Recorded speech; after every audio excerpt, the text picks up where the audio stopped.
상강 시작하겠습니다. 남미숙입니다. 상강은 이제 1강에서 저희가 전체 총괄 업무 파악을 했고 입력하고 진행하고, 이제 2강에서는 결상 후속명에서 마감하는 그런 과정을 살펴봤잖아요.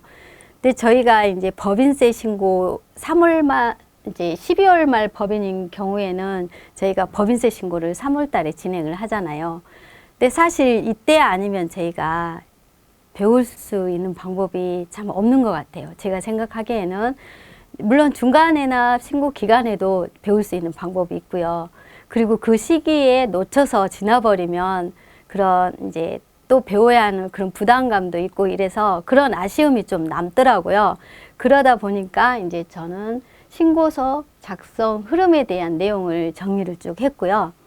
이 3강의 내용에 이제 예시 자료가 있습니다. 그 예시 자료를 따라가면서 이제 신고서 마감을 진행을 하시면 되겠습니다. 그러면 3강 법인세 신고서 세무조정 흐름에 대해서 먼저 확인을 해 보면은요. 첫 번째, 법인세 신고서류 준비입니다. 그래서 법인세 신고 관련된 준비 서류를 우리가 다 준비를 해서 안내를 해야 되는 내용이고요. 두 번째는 이제 법인세 진행을 하기 위해서는 당연히 정기재무상태표 입력을 진행을 해야 되는데, 정기재무상태표는 우리가 프로그램에서 간단하게 마감이율로 진행이 되는 부분이지만, 그래서 여기에 예시자료를 가지고 그대로 입력을 진행을 하는 내용을 살펴보겠습니다. 세 번째는 일반전표 분계장 입력 방법인데요. 1강에 나왔던 일반전표 분계장하고는 다르게 이제 여기서도 일반전표 분계장이 들어가 있습니다. 왜냐하면 이제 예시자료가 모두 완성돼서 그 부분으로 입력을 진행을 해야 되는 내용이고요. 네 번째는 법인세 세무조정 흐름입니다. 그리고 다섯 번째는 법인세 신고 집계 관리에 대한 내용으로 구성을 했고요. 지금 확인을 해 보겠습니다.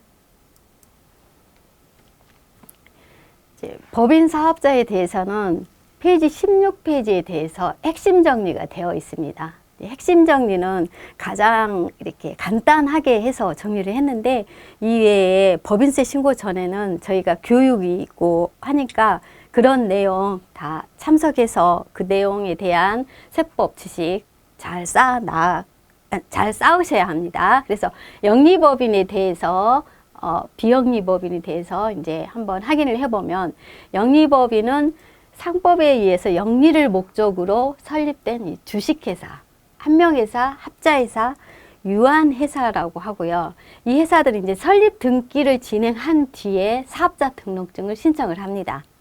그리고 비영리법인에 대해서 확인을 해보면요.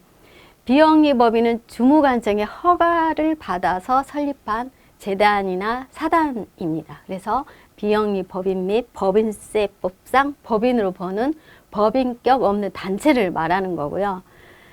또 이제 법인세에 대해서 이제 제가 핵심 정의를 한 내용을 보면, 기업 회계상 수익에서 비용을 제외한 당기 순이익을 산정을 합니다. 이 당기 순이익을 산정하는 그 내용을 세법의 규정에 의해서 입금과 송금을 더하고 빼고 세무조정을 진행을 하는데요. 이 세무조정을 진행해서 각 사업연도 소득을 계산해서 세액을 산출하는 내용이 법인세입니다. 그래서 법인세는 법인세 신고 기한은 각 사업연도 종료일이 속하는 달의 말일부터 3개월 이내에 신고 납부인데요. 저희가 주로 많이 다루고 있는 게, 정관에 보면 이게 법인세 영업연도가 있습니다. 그 영업연도에 의해서 이제 진행을 하는데, 주로 12월 말로 해서 3개월 이내에 신고하는 그 법인세를 많이 다루고 있습니다. 그래서 다음을 넘어가면은 저희가 이제 업무 현황 리스트를 작성을 하는데요. 이제 법인세 신고를 위해서는 계정별 온장이라든가 이런 잔액 리스트를 모두 마감을 진행을 해야 되는데, 관리회사에 수고한 내용, 그다음에 그 내용을 입력한 내용, 증빙이 들어와 있는지, 카드가 제대로 반영이 되어 있는지, 이런 내용을 모두 확인을 진행을 해야 됩니다. 그리고 이 진행된 사항을 결산 마감을 진행을 해서 전표 이제 마감하고 난 뒤에 이제 법인세 신고서를 작성을 하는데요. 이런 내용들이 모두 한눈에 볼 수 있도록 스스로 관리를 진행을 하라는 내용입니다. 그래서 이렇게 진행을 하시고 자료 수거를 잘 진행하고 결산 마감을 진행하시면 되고, 또 여기 리스트에는 업무용 승용차가 해당된 데는 운행일지를 받아야 되기 때문에 이렇게 별도로 표시를 했습니다. 그래서 이렇게 다음에는 이제 법인세 신고를 하기 위해서는 먼저 준비 안내문을 보냅니다. 페이지 138페이지에 해당이 되는데요. 저희가 이제 법인세 신고를 하기 위해서는 이제 직전 연도 이게 직전 연도의 자료들하고 다른 점을 올해 꼭 반영을 시켜야 되잖아요. 그래서 그 다른 내역들은 등기부 등본 12월 말 법인인 경우에는 이제 12월 말 현재로 모두 자료를 받습니다. 주주 명부도 자료를 받아서 저희가 체킹을 해서 신고서에 반영이 될 수 있도록 하고요. 그 외에 이제 사업장에 해당된 내용을 다 하나하나 체크해서 받고, 그다음에 차량 관련 내용도 이제 업무용 차량 관련 내용은 또 비용을 구분을 해서 받아야 되니까 자료를 모두 체크해서 받고, 그 다음에 이제 12월 말 법인인 경우에는 이제 예금 잔액 명세서 등 결산에 필요한 그런 내용을 저희가 또 받아야 됩니다. 그리고 재고가 필요한 부분은 재고 명세서 등 이런 잔액 명세서 등 이런 자료를 받아서 이제 법인세 신고를 진행하기 위한 그 과정에 이제 준비를 하는데요. 그래서 이 준비 과정이 다 이제 마쳐졌다. 그러면 이제 페이지 219페이지에 보면 법인 정기분 재무상태표 입력을 진행을 합니다. 근데 정기분 재무상태표는 우리가 프로그램에서는 마감 후 2월 하나 키만 누르면 되지만, 여기에서는 저희가 프로그램을 입력을 직접 진행을 해야 나머지 이제 법인세 신고서 작성을 하잖아요. 그래서 입력을 진행을 하고요. 그다음에 정기분 손익계산서도 이 예시된 자료를 가지고 220페이지에 있는 내용을 그대로 입력을 진행을 합니다. 그다음에 잉여금 처분 계산서도 마찬가지로 220페이지에 있는 내용대로 그대로 입력을 진행을 하시면 되겠습니다. 이제 법인 정기 재무제표 입력을 예시 자료를 가지고 프로그램에서 입력하는 내용을 함께 살펴보겠습니다. 이제 재무회계에 보면 기초 데이터의 정기 2월에 해당되는 칸이 있습니다. 그럼 그 칸으로 들어와서 정기 재무 상태표를 해당 내용, 그 계정 과목에 해당 내용을 그대로 입력을 진행을 하는데, 입력을 진행을 할 때 보면 여기에 차액이 뜹니다. 이 차액을 확인하면서 정기 자료가 정확하게 반영될 수 있도록 확인하시면 되겠고요. 이렇게 해서 자산, 부채에 대한 자본금에 대한 내용도 이쪽에 확인이 되고요. 기타 이제 이 사항을 하나 둘씩 그대로 순차적으로 입력을 진행을 완료를 시켜야 이제 이 마감이 되는데, 여기에서 이제 차액이 점점 변경이 됩니다. 그래서 이렇게 해서 입력을 진행을 한 다음에 자본금 1,000만 원, 그다음에 이제 여기 빠진 부분이 있으면 2월 이익잉여금 확인을 해서 입력 진행을 하고요. 그다음에 이제 저희가 임차보증금 입력을 해서 재무상태표는 이렇게 확인을 해서 입력을 진행을 끝냈습니다. 다음은 이제 정기손익계산서를 입력을 진행을 하는데요. 정기손익계산서는 여기가 1기가 그때 회사 등록을 보면 6월 15일이었습니다. 그래서 정기분 손익계산서는 이제 6월 15일부터, 올해는 이제 1월 1일부터 해당이 되지만 직전 연도 손익계산은 정기분은 이제 6월 15일부터 해당이 되니까 그 내용 변경해서 입력을 진행하는데요. 컴퓨터에서는 일기에 입력을 하고 마감 후 이호를 진행을 하잖아요. 그러면 자동으로 바뀌는 부분이 있으니까 저희가 직전 연도 재무제표를 보고 당해 연도에 이제 전표 입력이나 처리를 할 때 정기 재무제표의 금액이 정확하게 맞게 입력이 되어 있는지 확인만 진행하시면 되겠습니다. 근데 여기서는 법인세 흐름을 찾아가기 위해서 하나 둘씩 계정 과목 모두 찾아서 접대비 해당되는 금액 입력을 진행을 하시고요. 통신비 해당되는 금액 입력을 진행을 하시는데 여기서 보면 이제 당기 순이익이 이렇게 변동이 돼 가면서 이게 채워집니다. 이게 당기 순이익을 확인을 하면서 입력을 진행을 하는데 만약에 여기에서 재무상태표에 있는 당기 순이익과 다르게 입력이 되면 안 되니까 그 부분 잘 파악을 하면서 하나 둘씩 메고 가시면 되겠습니다. 그래서 계정 과목이 쭉 직전 연도의 계정 과목이 어떤 계정 과목으로 구성이 되어 있는지 그 내용도 한번 검토를 해 보시고요. 그렇게 해서 차량 유지비 지급 임차로 이 가정 입력을 했더니 당기 순이익이 재무상태표에 있는 금액하고 맞아졌습니다. 2월 이익잉여금 해당되는 금액, 처분일자, 직전 연도에 해당되는 내용 정확하게 입력을 진행을 하시고요. 이렇게 해서 정기분 자료가 입력이 진행을 되셨는데 이미 이제 저희 프로그램에서는 이제 마감 후 이율이 된다고 했죠. 그런데 그 부분 확인만 하시고요. 그 다음에 이제 초기 2월 자산부채에 해당되는 우리 계정잔액 맞추는 거 1강에서 2강에서 했었잖아요. 그 내용에 대한 결산부속 명세서 맞출 때 이렇게 잔액 명세서를 하나 둘씩 보통 예금에 해당되는 그 해당되는 코드를 등록을 해줘야 됩니다. 그래야 당해년도 정기월 시작을 했을 때 그 통장 금액하고 맞게끔 이어서 잔액이 이어가거든요. 그리고 당연히 이제 예상 채권 채무에 대한 이런 내용들도 관리 회사에 해당되는 계정 과목에 해당되는 정기 2월 자료는 정확하게 이렇게 맞춰서 입력을 여기에 차액이 뜨지 않게끔 부속 명세서 만드는 그런 계정 과목은 맞춰 주십시오. 이렇게 해서 입력을 진행을 하면은 이 차액이 없어집니다.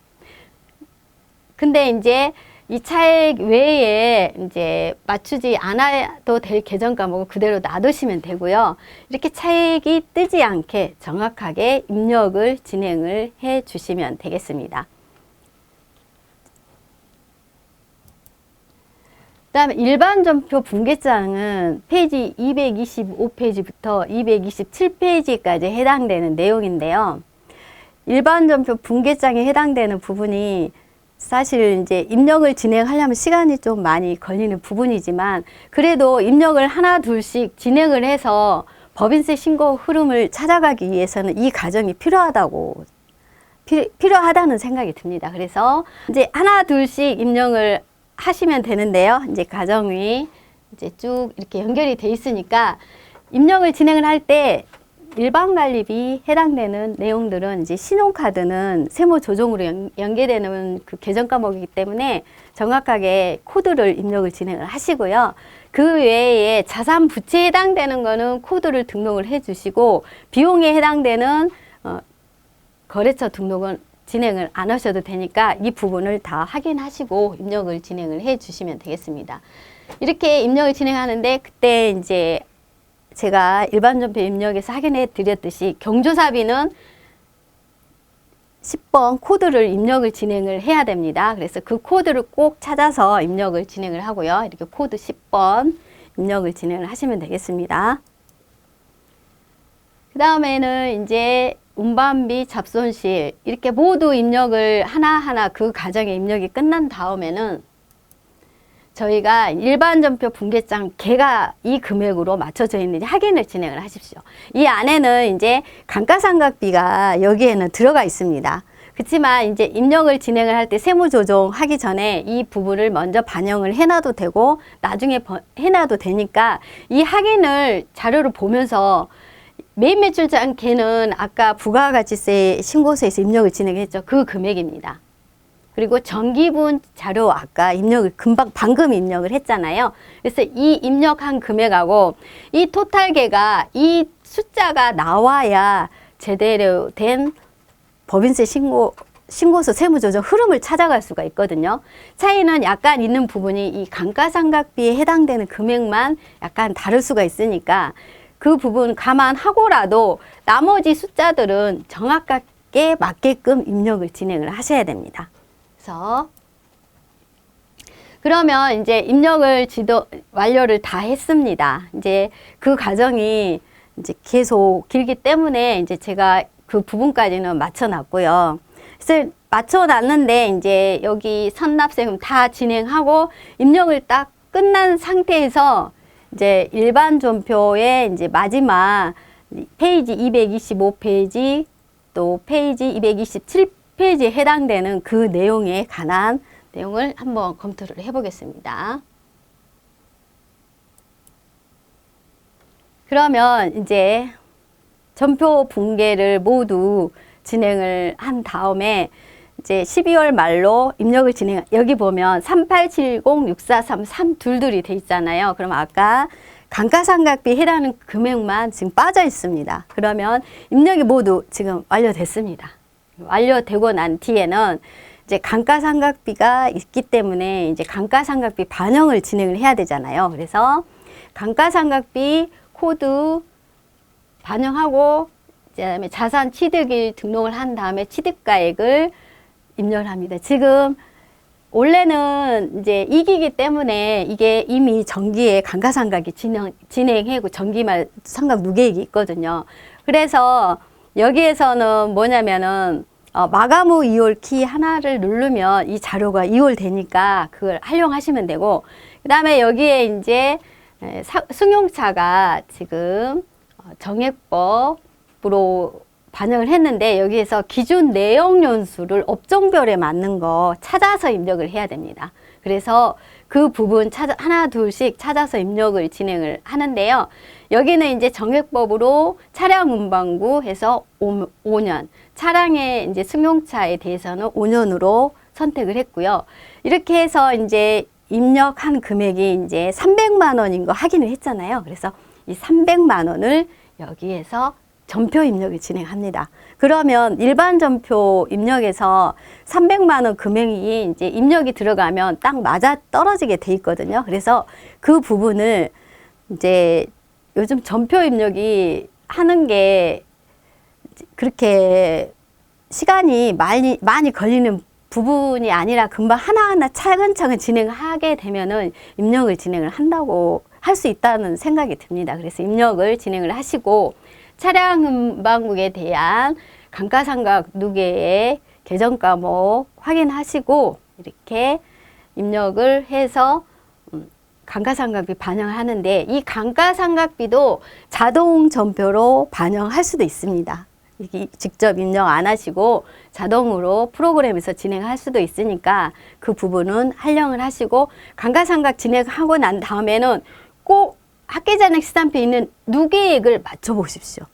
왜냐하면 결산 부속명세서거든요. 그 부속명세서하고 이 금액이 꼭 일치되게끔 해서 다음 연도로 이월될 수 있도록 그렇게 입력을 진행을 하셔야 되는데요. 이렇게 감가상각비를 제대로 반영을 했고 다음에 이제 세무 조정할 수 있는 계정 과목에 대해서 한번 확인을 해봤습니다. 그리고 계정 과목을 이렇게 내가 다 확인이 안 되면 이렇게 계정 과목을 보여지게 해서 사용하셔도 되고요. 이제 현금 시제 정리가 필요한 회사는 현금 시제 정리를 진행을 합니다. 그다음에 현금 시제 정리가 필요하지 않은 회사는 여기서부터 법인세 신고서 작성이 필요한 이제 내용으로 흐름대로 다시 들어갈 겁니다. 그래서 제가 다음 내용을 확인을 해보면 이제 결산 부속명세서 작성이죠. 결산 부속명세서 작성은 이제 2강에서도 한번 진행을 했잖아요. 이제 3강에서는 법인세 신고를 위한 결산 부속명세서 작성입니다. 그래서 그 과정을 한번 눈으로 확인을 해서 살펴보겠고요. 페이지 217페이지하고 218페이지에 해당되는 내용입니다. 그래서 확인을 해 보겠습니다.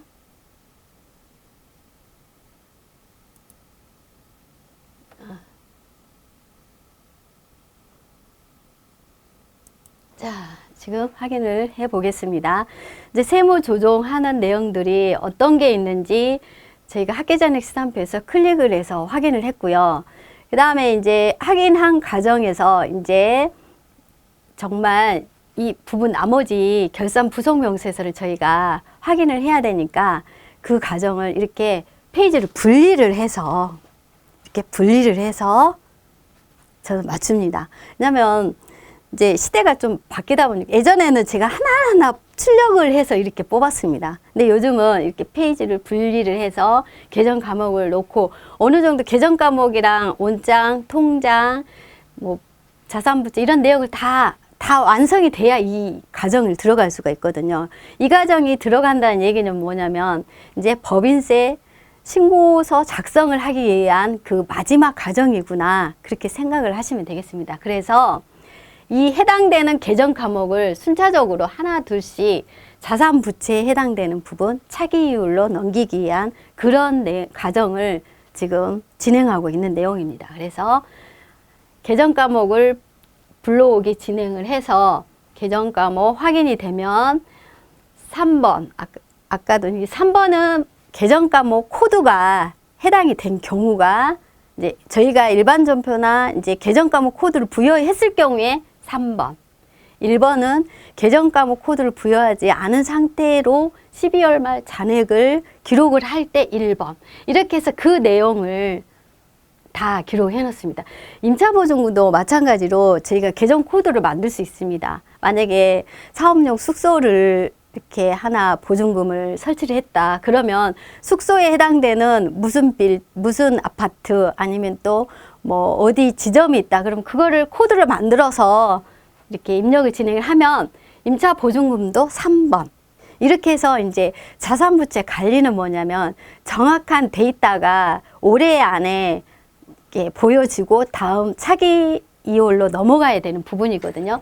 그래서 이제 이 과정이 하나 둘씩 메꿔서 이제 확인을 하는데 자본금도 변동이 있는지 없는지 물론 자본금 변동은 저희가 이제 증자를 하거나 이렇게 통장을 확인을 하다 보면 그 내용이 나오고 또 미리서 알려주기 때문에 주주명부를 받기 때문에 이렇게 모르고 넘어가는 일이 없기는 하지만 그래도 이제 자본금에 해당되는 주주명부 등 아까 법인세 신고 준비할 때 주주명부 등기부등본 받으라고 했잖아요. 그럴 때 이 내역들이 제대로 반영이 되어 있는지 확인하기 위한 거거든요. 그래서 그렇게 진행을 하시고요. 그러면 다음 내용 이제 들어가겠습니다. 그다음에 세무 조정 흐름으로 일단 부속 명세서 작성하고 그렇게 하면은 저희가 결산서를 이제 처리할 때 보면 뒤쪽에 나와 있고 그다음에 지금 세무 조정하는 흐름은 제가 페이지 앞쪽으로 했거든요. 그래서 이제 페이지가 뒤에서 다시 앞으로 오는데 거의 순차적으로 진행하는 부분이니까 처음만 좀 헷갈리시고 나머지는 아 이렇게 해서 됐구나 그런 내용을 확인하실 수 있겠습니다. 그다음에 이제 세무조정을 진행하는데 우리가 세무조정 그런 말을 많이 지금 계속 하고 있는데 세무조정은 저희가 이제 잡손실이 이게 기업 그 재무상태표 아니, 재무제표에서는 비용으로 인정이 돼서 당기순이익으로 빠져 있잖아요. 근데 세법상 이 부분은 비용으로 인정을 못하니까 송금을 여기에 있는 비용을 송금을 불산입을 시키는 이런 처리하는 일을 세무조정이라고 합니다. 그래서 세무조정사항이 있는 내용은 미리서 검토를 해가지고 어떤 거 있지? 계정과목 해당되는 거 간단하게 봤지만 감가상각비도 이제 과목에 리스트가 있으면 그 세무조정상이 불러오기 진행하고 접대비가 있었죠. 접대비도 하고 법인세 등은 뭐냐면 법인세 등은 법인세를 내는 세금입니다. 근데 이 세금이 우리가 손익계산서에 보면 비용으로 빠져 있잖아요. 그렇기 때문에 이 법인세 등은 다시 세무 조정을 무조건 진행을 해줘야 합니다. 왜냐하면 그거는 이제 비용으로 인정을 하는 부분이 아니기 때문에 법인세 등은 이제 여기다 9985에서 코드를 입력을 하게 되면 손익계산서 확인을 하게 되면은 저희의 이제 보면은 쭉 확인을 진행을 이제 그렇게 해서 세무조정을 진행을 하면 되고요.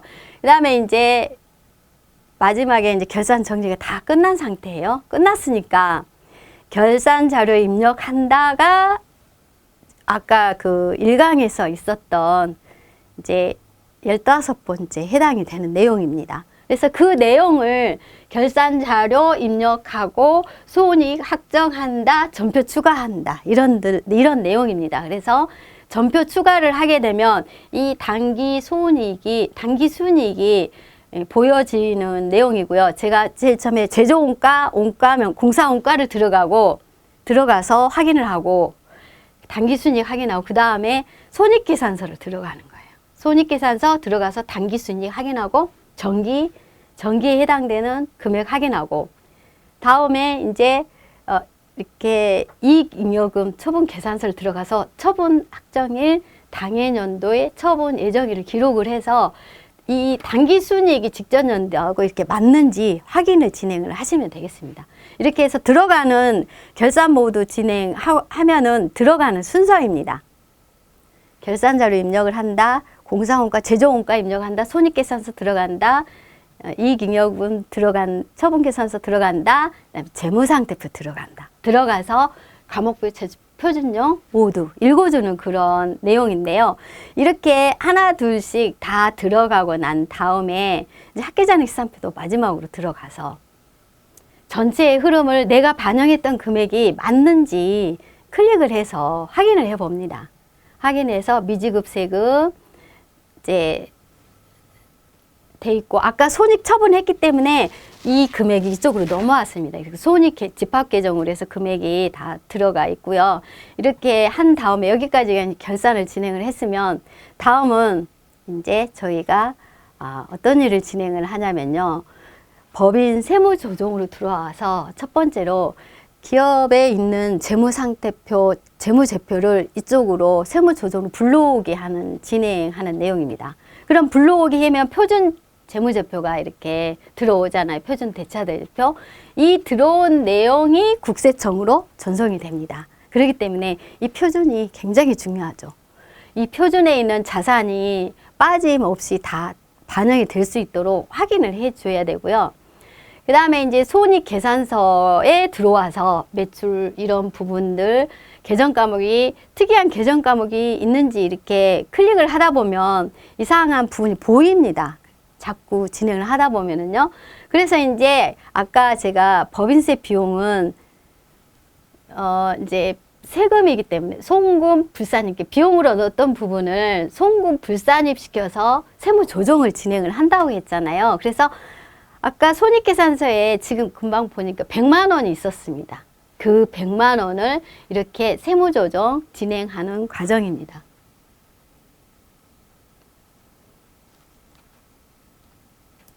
그러면 이제 다음 페이지 확인을 해 보면은요. 이제 법인세 등을 입력을 진행하고 조정 내역을 선택을 하고 그다음에 저장을 시켜서 이제 세무 조정을 이제 2개를 했습니다. 하나는 송금으로 넣었던 송금 불산입 잡손실 이렇게 과태료이기 때문에 이제 세무 조정으로 해서 비용을 부인을 했고요. 그 다음에 이제 두 번째 법인세 등, 그 다음에 이익잉여금 처분계산서 처분 확정일 확인을 하고요. 이제 배당이라든가 이익잉여금 처분하는 난이 있으니까 그 부분 해당되는 회사는 검토하고 반영을 아까 이제 재무제표에서 미리서 하고 여기서 불러오거든요. 근데 이런 부분이 있는지 확인을 하라는 뜻이고요. 그다음에 이제 재무제표를 먼저 확인을 했습니다. 그러면 재무제표 확인한 다음에는 이제 저희가 수입을 확정을 지어야 되죠. 수입은 부가세 신고서랑 학계장학시산표랑 메인 매출장이랑 다 확인한다 이렇게 했잖아요. 그 내용이 제대로 맞는지 확인을 해서 이 금액이 맞게끔 다 저장을 하고 반영을 합니다. 그래서 이제 부가세 신고서 검토하는 내역도 여기 보이고요. 수입 조회에 저희가 수익금액 반영했던 금액 다 정확하게 맞으면 최종적으로 저장키 눌러서 저장을 시키고요. 그다음에 이제 기초회사 추가 등록에서 제가 중소기업 유효부 처음 회사 등록할 때 굉장히 중요하다고 했잖아요. 여기서 제대로 입력을 해야 세무조정에 올라와 있는 프로그램에 제대로 된 자료들이 반영이 됩니다. 그래서 중소기업 유효부 검토하시고요. 여기에 이제 소기업에 해당되는 중소기업 특별세 감면을 받는 업종인지 파악을 하시고 그 내용에 해당되는 체크를 진행을 하시고 여기 적합 여부에 검토하시고 이제 중소기업 특별세 감면도 받아야 되는 그런 이제 세무조정이 나중에 있으니까 여기서 이 부분 정확하게 체크를 해서 저장을 합니다. 그래서 저장을 하고요. 그 다음에는 이제 저장을 했으면 그 다음 항목은 이제 과목부를 보시면 우리가 눈에 익은 개정 과목들이 또 여기에 올라와 있는 부분은 저희가 불러오기 진행하거나 해서 이 세무조정사항 이런 사항들을 모두 진행을 해야 됩니다. 그래서 이 사항에 대한 내용을 하나 둘씩 개정 과목 조회를 해서 그 금액이 최종적으로 일치하는지 확인을 해서 다 저장하고 저장을 진행을 하시면 되겠는데요. 이제 특수관계인간 거래에 해당되는 금액 매출 세금 계산서가 발행이 돼 있다 하면은 그 금액을 반영을 해서 이제 접대비 한도 조정할 때 반영될 수 있도록 진행을 하고요. 여기에서 이제 해당을 접대비를 진행을 했습니다. 그럼 그 다음에는 저희가 이제 다음 세무 조정은 불러오기 저장 기능을 꼭 누르시고요. 그 다음에 합계 등록이 있는 간 합계 등록을 꼭 눌러서 조정사항이 발생이 됐는지 안 돼 있는지 확인을 해야 합니다. 이게 좀 상당히 중요해요. 그래서 그 부분 저장키 누른다. 그 다음에 불러오기 기능이 있으면 새로 불러오기 이렇게 진행을 하시고요. 여기 세금과금과에서 만약에 해당이 안 되는 부분은 송금불산이 눌러서 이제 세무조정 그 반영으로 갈 수 있도록 진행을 하시고요. 그 다음에 다른 해당되는 내용들이 쭉 있으면 하나하나 다 재고자산 해당되는 데 있으면 명세서 받은 거 반영을 해 주시고요. 그 다음에 이제 감가상각비가 있었습니다. 그래서 감가상각비에 해당되는 내용 이제 불러오기 진행을 해서 이렇게 이 금액 반영된 금액이 맞는지 확인을 진행을 하시면 되겠습니다. 이렇게 진행을 해서 또 세로 블록에서 저장을 하고요. 합계 등록 진행을 해서 세무조정사항의 부인이 지금 송금불사님 사항 확인을 하시고요.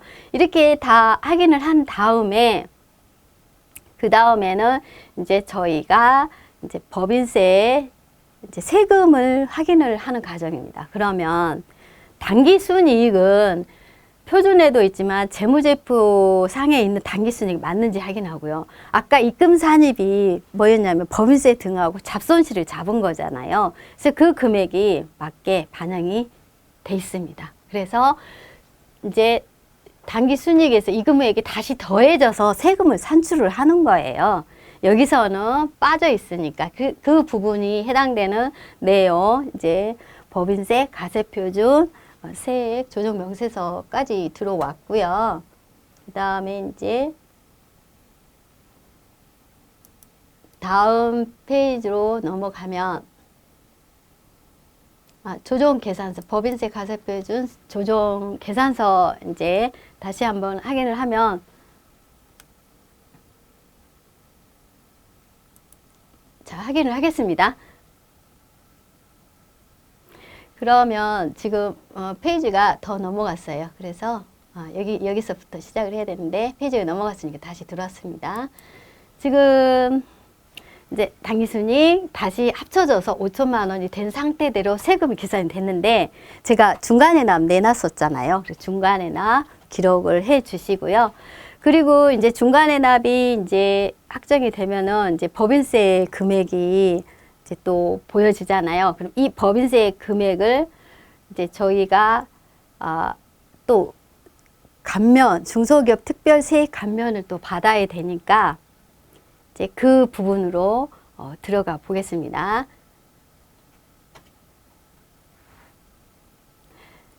이제 아까 법인세, 가세, 표준 세액 조정 명세서에는 2월 결손금이 있으면 2월 결손금을 반영을 해줘야 됩니다. 단기 순이익에서 그 내용을 반영을 해서 세금 산출을 다시 진행을 해야 되기 때문에 제가 그 부분을 확인을 했던 거고요. 그다음에 이제 중소기업 특별세 감면 받은 업체는 이제 소득 구분을 진행을 해야 되는데, 이 말이 뭐냐면 저희가 이제 세액 감면 받은 단기 순이익에 세액 감면 받는 금액이 있고 받지 말아야 될 금액이 있습니다. 그 소득 구분, 이제 이자에 대한 부분은 저희가 중소기업 특별세액 감면 받으면 안 되기 때문에 여기서 그 소득 구분 해당되는 내용을 여기서 작성을 해줍니다. 그냥 이제 여기서 이자도 있지만 신용카드 매출 세액 공제 등 해당되는 부분들이 이제 관리회사에 따라 있으니까 그 내용을 여기서 입력을 해서 이제 소득 구분 명세서를 가세표준 작성을 하는데 단기 순이익에 해당되는 부분 다시 확인을 진행을 해야 됩니다. 그래서 저희가 이제 세무조정 진행한 내용 그대로 불러오기 진행을 해서 여기 해당되는 거를 순차적으로 다 찾아서 하나둘씩 입력을 진행을 합니다. 그래서 하나둘씩 입력을 진행을 하고 난 뒤에 배부 기준 참고사항을 조회를 해서 저희가 지금 도매업종에 이제 이자에 대한 부분 그 내용만 지금 소득 구분, 소득 이제 감면을 안 받는 내용 소득 구분 명세서를 작성을 하잖아요. 그래서 이 부분을 다 체킹을 한 다음에 그 다음에 이제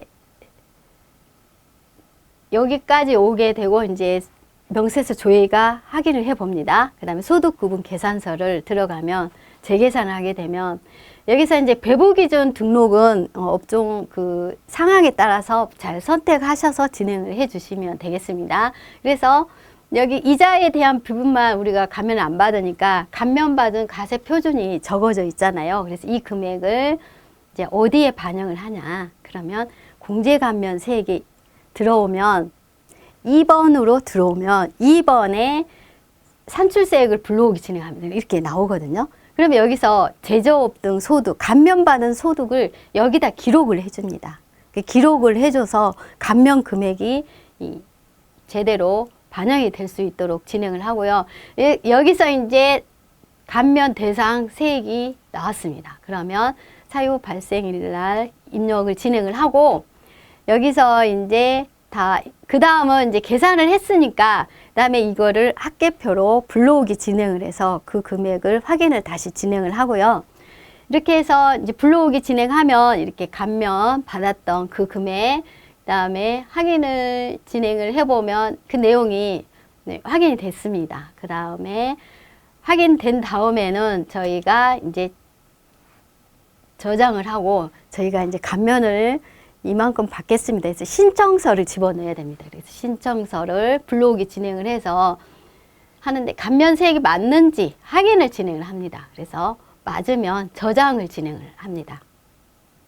저장을 진행을 하고 그 다음에 이제 신청서를 반영하고 감면세액까지를 계산을 했으니까 그 다음에는 이제 다시 여기 조정 계산서로 들어오면 불러오기 진행하면 이 금액이 뜹니다. 그럼 이 금액에 감면을 받은 금액에서 이만큼 빠지고 법인세가 다시 산출이 됐잖아요. 그러면 이 부분을 산출이 되고 이제 지방소득세는 산출세액에 해당되는 부분 다시 이 부분 가지고 이제 또 전표랑 입력을 진행을 하는데요. 지금 확인을 해 보겠습니다.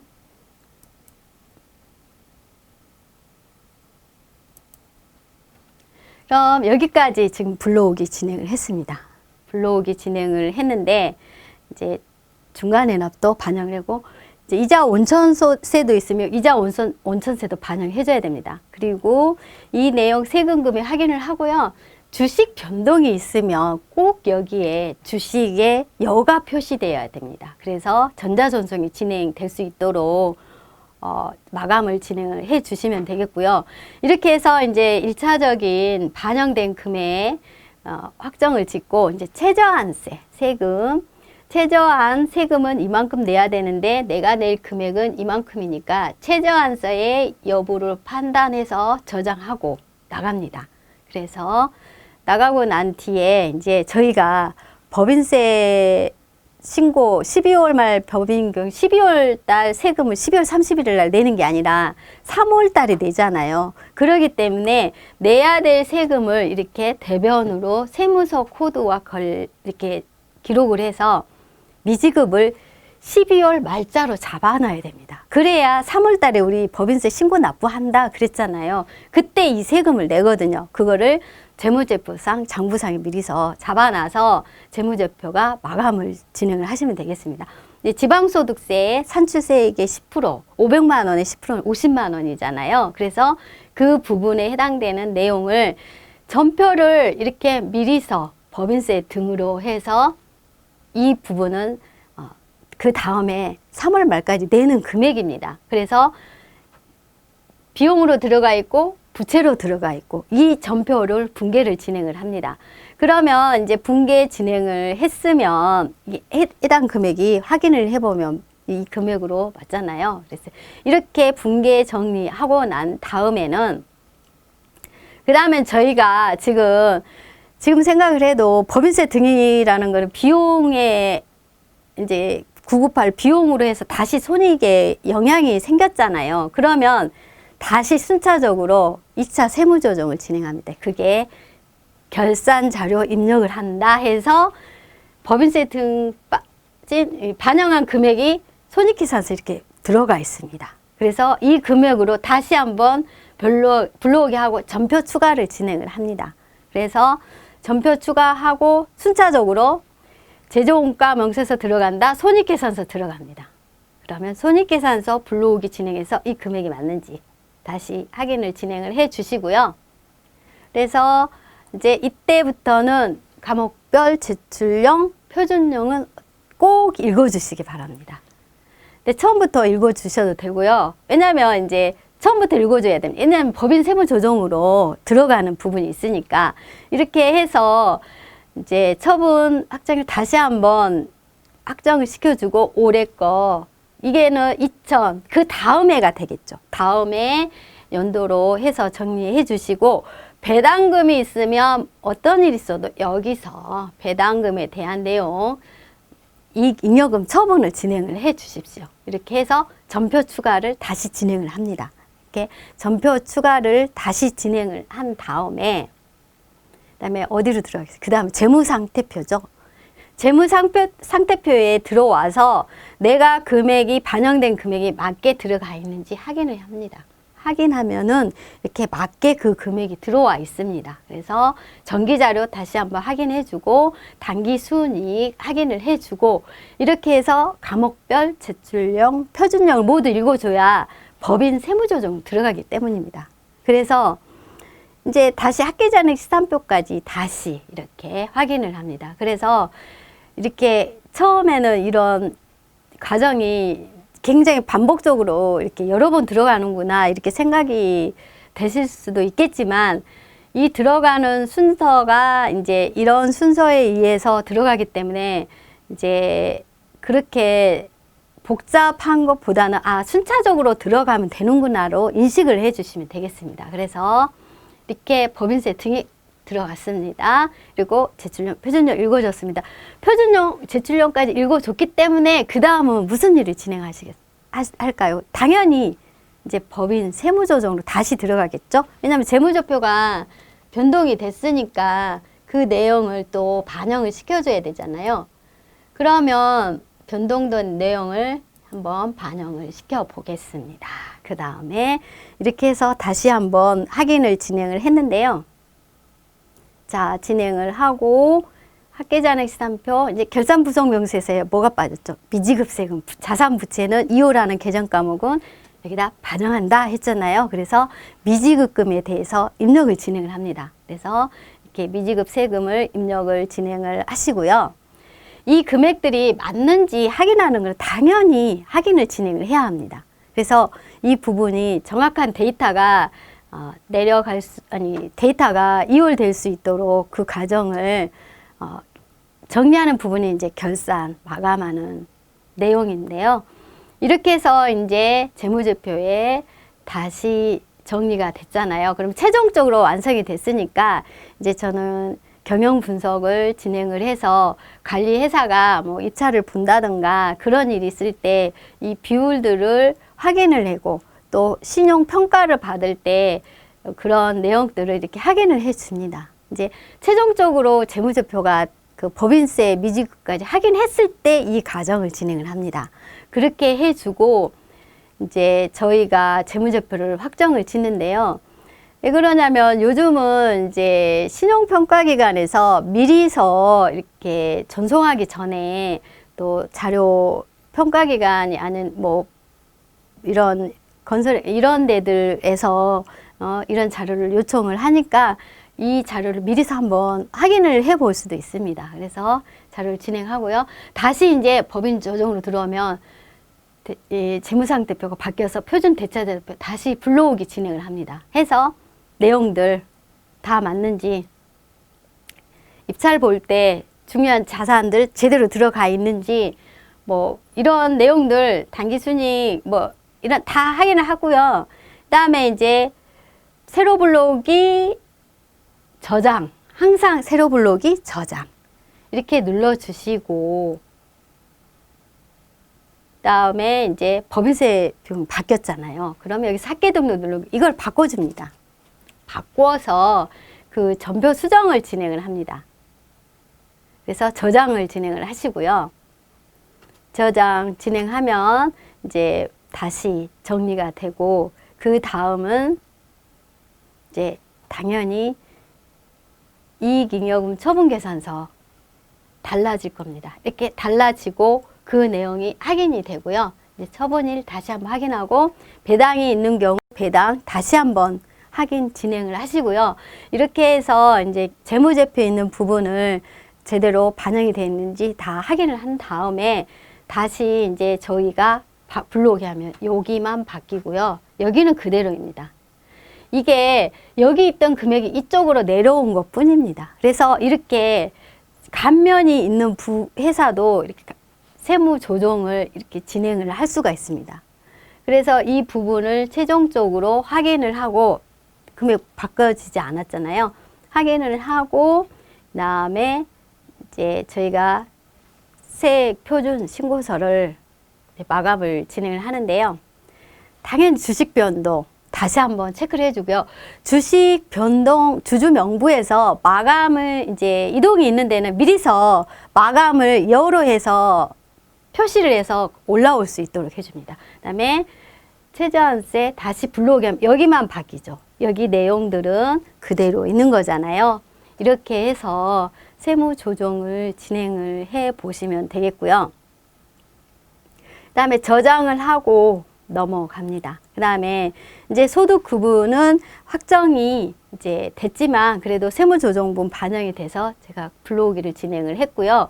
이렇게 해서 금액은 이제 변동이 안 되지만 제가 이제 이 사항 때문에 확인을 진행을 했고요. 그래서 이렇게 내용은 변동이 없습니다. 그래서 변동이 없는 내용 확인이 됐고, 그다음 이 사항 이제 여기까지 진행을 했으면 그 다음은 저희가 자본금과 적립금 조정명세서입니다. 이게 자본금에 대한 내용입니다.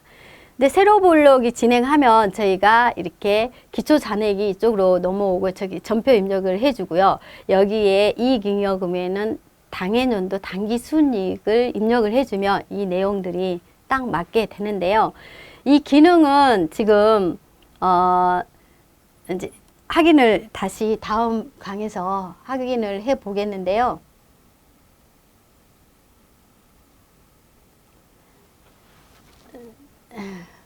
이제 20번 확인을 하겠습니다. 이제 이 화면 기능 안에 또 불러오는 기능이 있습니다. 그 기능을 활용을 해서 자본금과 적립금 조정 명세서를 확인을 하십시오. 이렇게 재무상태표 BS 조회를 해서 이 금액을 자본금에 있는 내역대로 맞춰주는 겁니다. 이렇게 해서 맞춰주시는데요. 그 다음에는 이제 저희가 확인을 이 금액하고 거기에 이제 해당되는 금액들이 정확하게 반영이 될 수 있도록 다시 확인을 해봤습니다. 그 다음에 나머지 계정강 부수적인 주요 계정이라든가 이익 처분하게 되면 나타나는 대손 이런 내용들이 여기에 다 반영이 이제 해당되는 계정 과목이 들어올 경우에는 해당을 시켜 주시고요. 그 다음에 가지금 해당되는 부분 내용들 불러오기 진행하면 여기에 해당 재고자산 있는 경우에 나오고요. 여기에 이제 하나 둘씩 채워줍니다. 그리고 주식 이동은 만약에 변동이 있다 그러면 여기에서 전자신고로 해서 이제 신고할 수 있게끔 그 기능을 만들어서 진행을 하시면 되고요. 그 다음에 이제 전산조직 운영 기본적인 다른 관리되는 사항 계정 과목대로 파악을 하시고 하나 둘씩 그 내용을 채워 주시면 되겠습니다. 그래서 이렇게 진행을 다 하시는데요. 이제 이거는 제가 다시 한번 들어왔는데요. 사실 저희가 결산을 다 끝내놓고 자꾸 이렇게 들어오면 또 여기서는 틀어지지 않지만 또 이렇게 변동이 되거나 그럴 일이 있을 수도 있으니까 결산은 정신 차려서 한 번에 딱 끝내시고 그다음에 확인만 마감하고 확인만 하는 그 형태로 하셔야 될 겁니다. 그래서 이렇게 이제 나머지 부분들이 다 맞게 반영이 돼 있는지 확인을 하시고 부속명세서도 이제 마지막 반영되어 있는 부분이 맞는지 다시 한번 제가 검토를 한 겁니다. 그래서 이렇게 진행을 하신 다음에 이제 결산 부속 명세서까지 마감을 진행을 하고 마지막에 이제 세로 블록이 진행을 해서 저희가 결산을 확정을 지어 놓습니다. 이제 이렇게 해서 마감을 진행을 하시는데요. 이게 이제 제출 서식명입니다. 그래서 이 서식이 빠져 있으면 이제 또 가서 진행을 해야 되니까 이 서식을 꼭 확인을 해 주십시오. 그렇게 확인을 해서 진행을 하시는데요. 그 다음에 이제 저희가 지방소득세에 해당 부분 이제 불러오기 진행을 했습니다. 아까 이제 지방소득세는 지금은 이때 하지만 사실 미리서 이 온천징수 세액이 있으면 지방소득세 금액이 달라지니까 항상 한번 이렇게 결산을 진행할 때 그때 다시 한번 진행을 해가지고 이 금액이 최종 확정이 될 수 있도록 이제 이 금액이 미지급 세금에 들어갈 수 있도록 그거를 확정을 지어 놓으셔야 되거든요. 이렇게 이제 저희가 진행을 하는데요. 이제 정기신고 마감 진행하고 불러오기 다 진행한 다음에 이제 전자신고 진행을 하시고요. 이제 가상계좌 포함한 고지서를 만들어 주시면 되고 지방소득세도 이제 저희가 전자신고를 진행을 해야 되니까 마감 진행하고 나머지 이제 결산서 책인데요. 결산서 표지를 제가 마음에 든 걸로 이렇게 선택을 한 다음에 저장을 진행을 하시고요. 그 다음에 이제 결산 보고서 표지도 제 마음에 든 걸로 예쁜 걸로 해서 선택을 해서 저장을 진행을 하시고 그다음에 이제 저희가 이제 다 마감을 진행을 했으면 이제 세무 이 서식 일괄로 이제 출력을 진행해서 결산서 책을 완성을 하는데요. 이제 저희가 신고서 납부서 이렇게 전달을 하기 전에 꼭 진행해야 될 게 뭐냐면 국세청 홈택스로 들어가서 변환을 먼저 해보십시오. 내가 세무조정 진행했던 내용들이 국세청 홈택스에 있는 변환 과정에서도 또 에러가 걸릴 수가 있으니까 이 프로그램에서 마감을 진행을 했는데 에러가 안 걸리는데 국세청 변환 코드에서도 뭐 어디 그 체크하는 기능이 있어서 이제 전부는 이제 그 기능에 의해서 또 체크되는 부분도 있습니다. 그래서 이제 고지서 전자책 뽑기 전에 국세청 홈택스 들어가서 법인세 전자신고 이런 부분 다 진행을 한 다음에 꼭 홈택스에서 이렇게 먼저 마감을 확인을 하시기 바랍니다. 이렇게 해서 이제 법인세 세무 조정 흐름에 대해서 확인을 진행을 했는데요.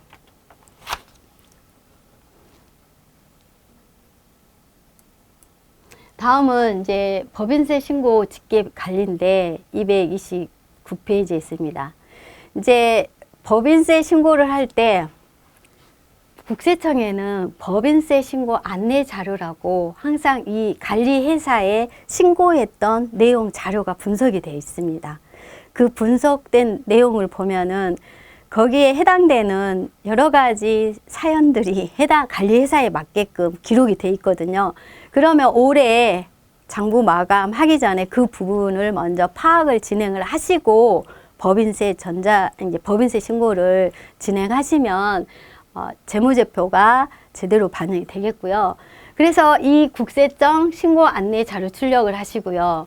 그 다음에 이제 신용평가기관이라든가 어디 입찰 보는 회사들 경영 분석표를 한번 진행을 해 보시고, 이렇듯 그 과정 먼저 하시고 내가 관리하고 있는 회사에 이제 명단을 쓰시고, 그 다음에 법인세 기납 온천 징수에 대한 부분 납부세액을 확인한 다음에, 근데 지방소득세 관리, 그 다음에 고지서 전달을 하면 언제 고지서 전달했다는 그 기록을 남겨주시고요. 또 여기서 제일 중요한 게 하나 있습니다. 주주 변동 여부를 내가 지금 해당하는 관리회사가 지금 주주 변동이 돼 있습니다. 그러면 그 관리회사의 주주 변동 여부를 미리서 체크를 해놓고 주주 변동된 그 내용을 이제 양도양수를 했거나 이렇게 되면 주주가 변동이 되잖아요. 그럼 그 내용을 이제 관리회사의 파일에다 결산서에 꼽아 놓으시고요. 그다음에 여기는 변동이 돼 있으면 유를 선택을 미리서 진행을 해 놓으면 나중에 아까 이제 법인세 마감을 할 때 주식 변동 사항이 이제 변동이 있으면 여러 체크를 해서 마감을 진행을 해야 되거든요. 그리고 주주명부에서 당연히 주식 이동된 내용이 거기에 표시가 돼야 됩니다. 그렇듯이 이 관리표로 이제 이거는 제출 변동된 내용 만약에 신고를 안 하거나 이런 가산세에 해당이 되기 때문에 이런 부분들 미리서 검토하라고 이런 직계 관리표를 관리를 하고 있거든요. 그래서 이 부분 유념하시고 법인세 신고서 작성 흐름대로 잘 찾아서 진행을 해 보시기 바랍니다. 그럼 저희가 이제 법인세 신고에 대한 내용은 이제 이렇게 숨가쁘게 전체적으로 해서 법인세 세무 조정은 1차가 있고 2차가 있으니까 그 내용 확인하시고 정리를 하시는 게 가장 적절하겠습니다. 그럼 제가 이제 3강 법인세 신고 세무 조정에 대한 흐름은 이상 마치겠습니다. 감사합니다.